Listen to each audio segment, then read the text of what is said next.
శ్రీ యజ్ఞవరాహస్వామి హిరణ్యాక్షునితో ఇలా అన్నాడు. ఓ రాక్షసా, నీవు పొగరుతో నన్ను అడవిలో కనిపించే జంతువని అనుకుంటున్నావా? నీవన్నట్లే నేను అడవి జంతువునే. ఈవేళ యుద్ధంలో నా దెబ్బ తట్టుకుని నిలువు. నిజంగా నీకు పరాక్రమం ఉంటే యుద్ధంలో నన్నెదిరించి పోరాడు. నీ కోరికలు తీరుస్తాను. అంతేగాని ఆత్మస్థుతి తగదు. ఆత్మస్థుతులు వీరుని ప్రతిజ్ఞలు కావు.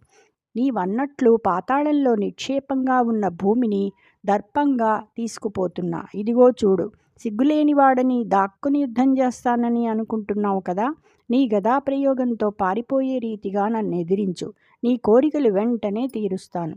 మహావీరుడివై నేడు నన్ను యుద్ధభూమిలో ఎదిరిస్తే నీ బలాన్ని ప్రాణాల్ని అలవోకగా తీస్తాను.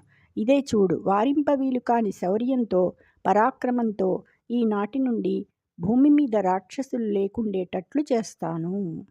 నానునే దూరంగ జాలిన ఘనంబగు శౌర్యము ధైర్యమున్ బలంబును గలవేని నిల్వురణ భూమిని నీహితులైన వారికింగనుగవ బాష్పపూరములు గ్రమ్మగ మాన్పగనోపుదేని జయ్యన జనబొమ్ము దానవకులాధమ యూరకరజ్జులేటికిన్.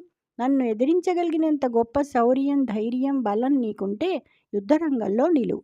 అలా కాక నీ మేలు కోరేవారి కన్నులలో కమ్మే బాష్పపూరాలు తుడవాలి అని అనుకుంటే వేగంగా వెనుదిరిగిపో. దానవకులంలోనే అధముడా, వ్యర్థమైన ప్రేలాపనలెందుకు? జయ శ్రీకృష్ణ.